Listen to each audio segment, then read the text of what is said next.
Hi, and welcome to the Imperfect podcast. My name is Deb Crow, and I will be your host. Join me on this journey as we meet heart-centered leaders from all over the globe. Lots of interesting questions, interesting conversation, and find out what makes a leader. How do they handle uncertainty and complexity? How do they lead in a time that is volatile? Join us.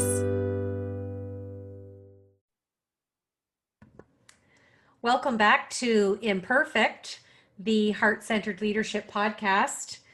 And here we are. It's 2021. And again, I'm starting off the year with amazing heart-centered leaders. I am excited today to introduce you to Tommy Thompson. He was referred to me through a colleague that I met on LinkedIn. He's the author of a new book called Space to Breathe Again. And just to give you a little context of who he is truly a Stewart leader. He's a heart-centered leader. He loves to learn. He loves to teach. He loves to write. He loves to speak. He lives in Richmond, Virginia. And we're going to talk to him about education, life experience, family life. He's got his Master's of Divinity degree from university. He's an entrepreneur. I could go on and on. It's such a pleasure for me. So Tommy, welcome to the show. Oh, thanks so much, Deb. It's just great to join you today, and I've been looking forward to our time together. I have as well, and I am halfway through your book, and I don't want to do a spoiler alert because we will talk about it. So I'm going to jump right into my leadership questions if you're ready. Absolutely. You truly are, from an academic, an educational standpoint, you have chosen to be a steward, a servant leader. Can you share with our listeners when you knew or decided to really become a servant or a heart-centered leader? Well, I think it's always kind of been wired in to me, just because my faith has been an important part of my life since I was teenage years. And so I think from the beginning, I realized that whatever I did, whatever I accomplished, that it wasn't about me, that there was something, bigger going on, much bigger. So I think that was kind of wired into me from the beginning. But even beyond that, about 27, 28 years ago, I went through a process of really trying to discern my call in life, my mission in life. And I think really as I realized that I'm wired and I feel like I'm called to be a teacher, that that's just about giving to other people. It's having impact on other people. And I'm really just a small part of that picture. Well, and I think the flip side to that is observing it and the willingness to follow that call. And I think that's what's been attributable to all of your success. I know that you talk about finishing school and then going into business with your brother. And I know you've had at least 3 decades of partnership, and you've operated businesses in the manufacturing sector, the retail sector, and even real estate. And it's interesting how you can see those transferable skills of servant leadership, heart-centered leadership in each of those sectors. So my next question regarding that is, what imperfections have you brought to your heart-centered leadership over these last 3 decades? Well, I think it's such a good question.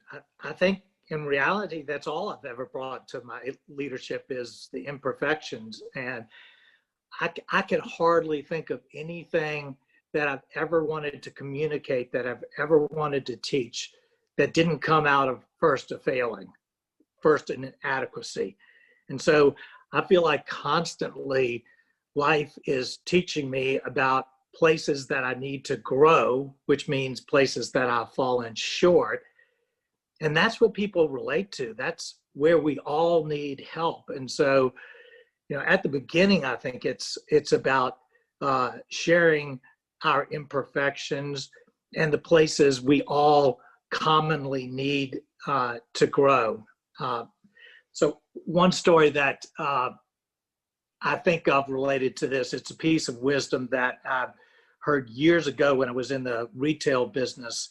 We had a consultant come down because we didn't know what we were doing in retail, and he was trying to help us. And we stood in one of our stores, and he looked around at the racks of clothes, and he addressed me and my brother, and he said, in retail, you're going to be wrong 100% of the time. He said, you're going to have the wrong color, you're going to have the wrong size assortment, you're going to have too many, too little. He said, the key in retail is to be wrong in the right direction. And when I heard that, it was like, as a teacher, my jaw dropped. I just went, that's life. We're never going to be perfect. The key, the best we can do is to try to be imperfect in the right direction. And I love that just as a thought for the way I lead my life, the way I parent, as a husband, as a teacher, that it's not about getting it all perfect. It's just trying to be in that right direction. Well, and like you said, that falling forward lets go of perfection, which is never a tangible reality. And if we strive for progression, even when we're falling forward, it's still a decision, it's still an action, it's still moving us in the right way. So I love that. And I love that you said you bring all your perfections. I get many different responses to that question. And many of my guests have said, Deb, we don't have enough time. So good for you for saying you pack them all up and bring them. I haven't had that one yet. So really enjoyed that answer. Now I'd love to move in and talk about your book. And I would love to allow you to share the story of why you wrote this book, because as much as I would like to share it with the listeners, I think when you're interviewing someone, a big proponent of someone's story is giving them the respect to tell that part of their life. So would you share with us where this book came from and kind of how you really leaned in with your heart-centered approach here? Sure. Thanks so much. Well, really along the lines of what we've been saying, the book has come out of the two most major crises in my life, one of my own doing, one not so much of my own doing. But I can remember right about 30 years ago, as I was kind of moving into that adult stage of life and had finished seminary and joined my brother in business. And at that particular time, we had 4 different businesses going at the same time, 2 in Richmond and 2 outside of Richmond. And they were exciting, and I was attempting to do and to run those businesses as best I could, as ethically as I could. At the same time, we were getting our family, and my daughter had been born. And at the same time, because I love teaching, I was very involved at church on every level, from teaching a weekly adult Sunday school class, to being an elder, to being on a search committee, heading up a Christian education committee. And I was just running like a chicken with a head cut off. And soon it kind of got to the place where I realized that I was going so hard and trying to put on such a good face, and I'd get home and I was just exhausted and miserable. And I couldn't figure out what was wrong because I was doing good things. And I can remember at one point when one of the businesses started to falter a little bit, lying in bed one night and feeling like I was on the verge of a nervous breakdown. I can remember feeling like the room was spinning around me and that the bed was just going to cave in.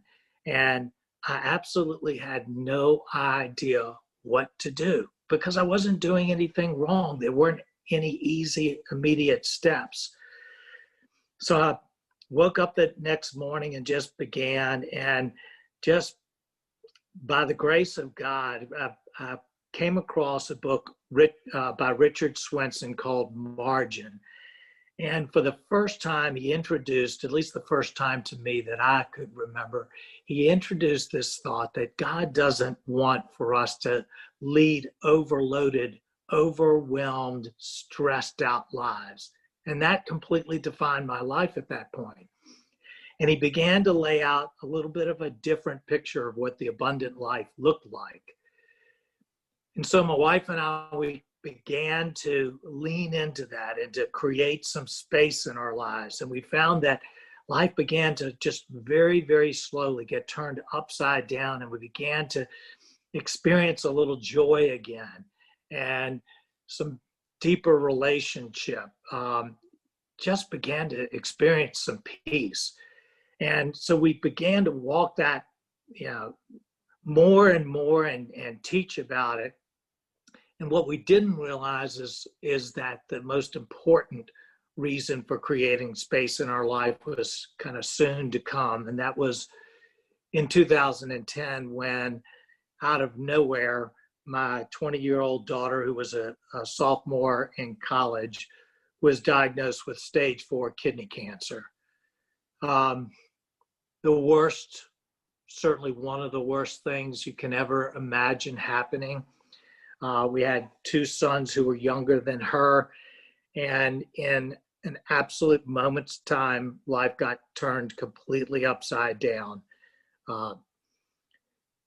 If it hadn't been for the practices of creating space in our life, I knew we never would have survived those years. It was 6.5 years of just brutal everyday doctor's appointments, scans, chemotherapy, radiation therapy, immunotherapy.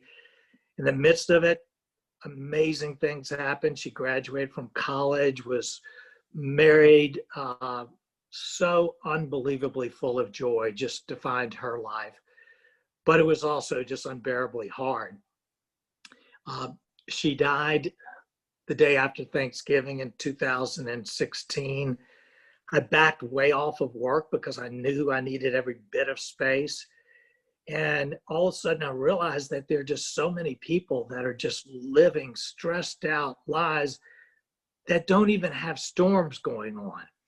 And so I realized how important it was to share this message that kind of the core ingredient of an abundant life is creating space where we can breathe, space where we can have deep relationships, space where we can find purpose and where we can find God. And in every way, that space was kind of that core ingredient that kind of makes life work.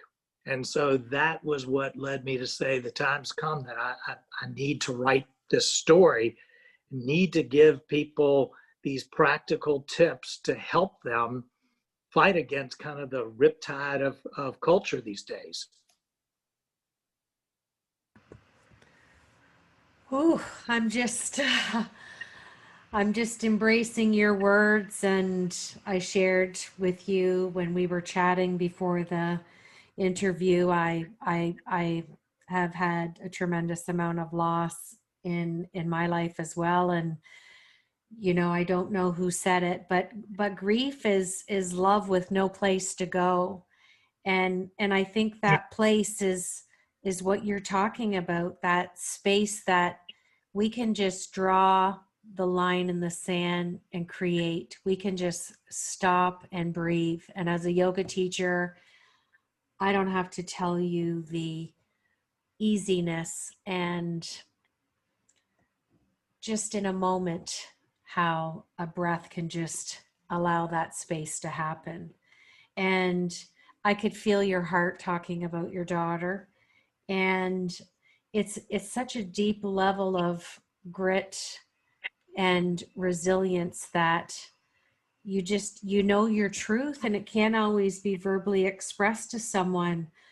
But what I love the most is you've taken all the transferable skills out of that to continue to be the teacher, the student, to walk forward with your stewardship, your servant leadership, your heart-centered leadership, and continue to be that student of life. And I just want to commend you, because people who've not experienced this, or even our listeners who have, grief is the start of the line.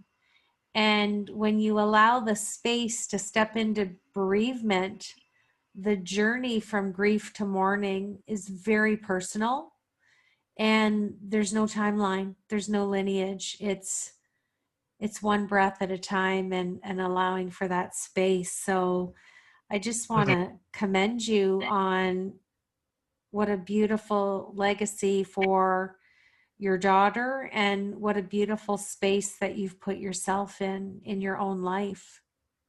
Well, thank you.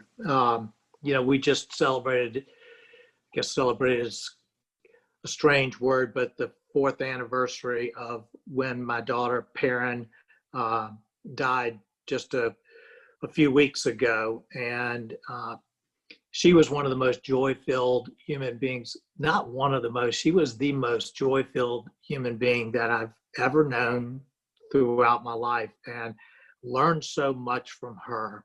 And her story impacted so many, just thousands of people. And I just consider it a privilege to share. And I know that, for so many people, one of the last things they want when they're grieving is any space.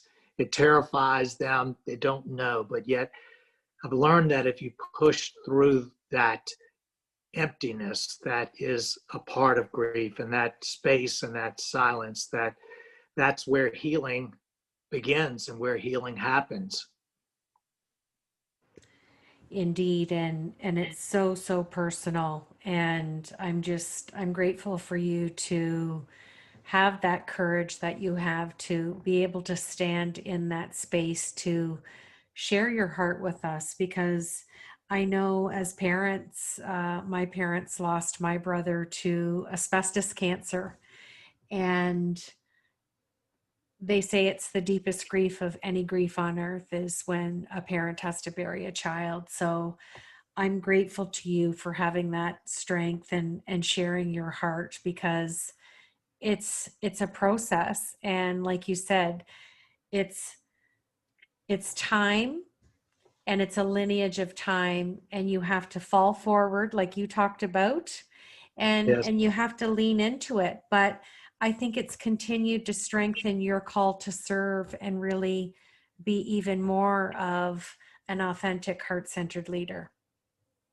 Well, it's multiplied it. After Perrin died, it was, I've had a lot of businesses, and some have gone, reasonably well, but it was, I want the rest of my life to be devoted to trying to, impact people for good and for God. And that's just my passion in life. And, I, I look forward to, a lot of years, and look forward to seeing the many, many ways that God's going to redeem, what was, without question, the hardest experience I can ever imagine going through.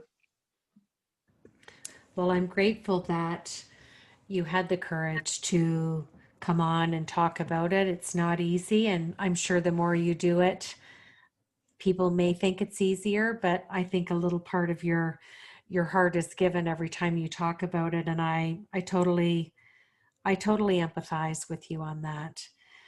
My last leadership question is, you've created an assessment called Life Renovation.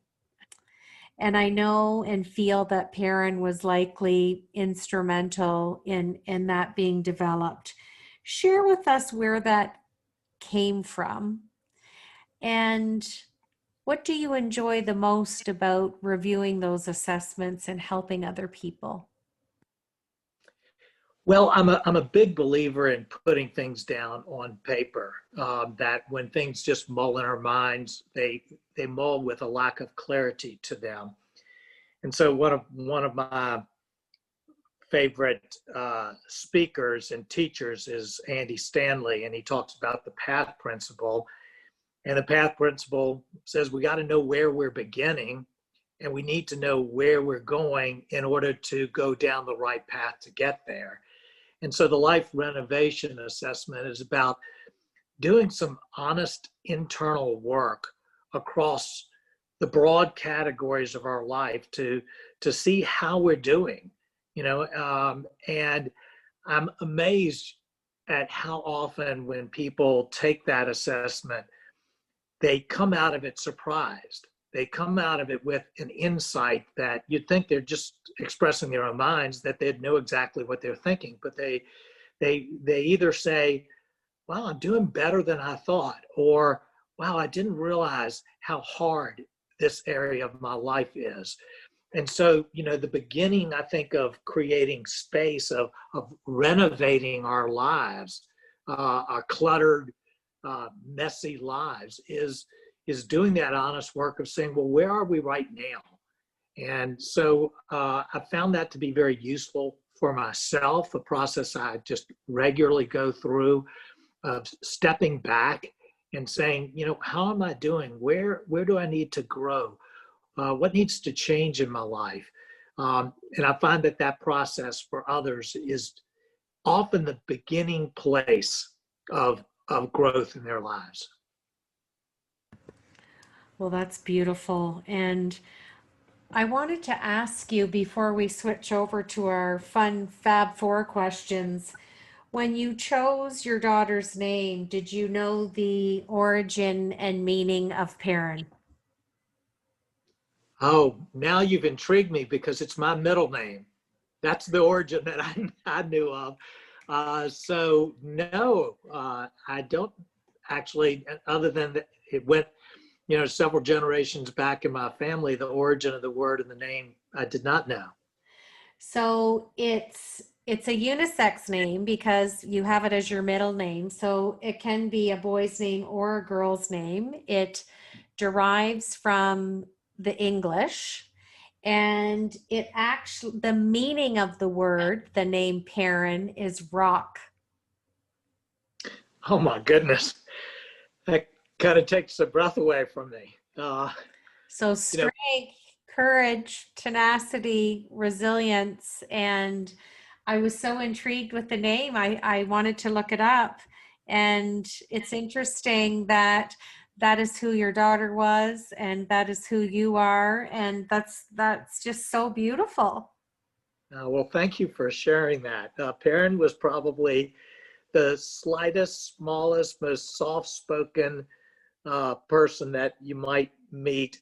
But, in those cancer years, she was a rock beyond anybody's imagination in terms of how she walked through those years. And I can't wait to share that with my wife. Well, that's beautiful, and I just something was telling me I needed to look up that name when I did my research. So I always listen to my intuition. So there you go. Thank you. I'm going to switch gears and ask you what I call my Fab Four. And these are just four fun questions. And it's whatever's sitting on the top of your mind. Are you ready? It's a little scary what's on the top of my mind, but I'll give it a try. Okay, first question. Tell us the best lesson that you've learned in your life. That life is found when we give ourselves space to breathe. Absolutely. So much that you even wrote a book on it. Absolutely. Second question. If you had to sit down with the 14-year-old version of Tommy, what advice would you give him? I would give him advice that my dad gave me when I was just kind of entering into adulthood. And he said not to take life so seriously. And I realized that I have a very driven nature, a very competitive nature. And yet, somehow at times, because of that, can so easily miss the joys and the experiences and the adventures of life. And that happens sometimes as I take myself a little less seriously and enjoy the journey. Oh, I love that. I often talk about that at the end of the podcast. Third question. If I asked you to give me one word to describe the year 2020, what word would you give me and why? I think I would use perhaps the word test. Uh, I think that this year has challenged people and tested their resolve, tested their character, tested their values and priorities, tested their courage in ways that very few times have ever done so. In some cases, that has exposed people.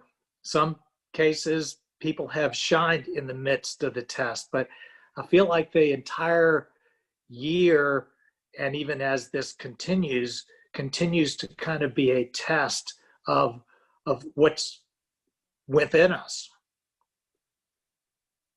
Absolutely. I had so many different words when I asked people that last year in 2020, and I wanted to spill it over into 2021 just because we're still in it. It's still a bit mucky, but I think it is a test. And I've had a lot of people say it's been a pause, it's been a reset. So I love that. And my last question is, what do you want your legacy to be?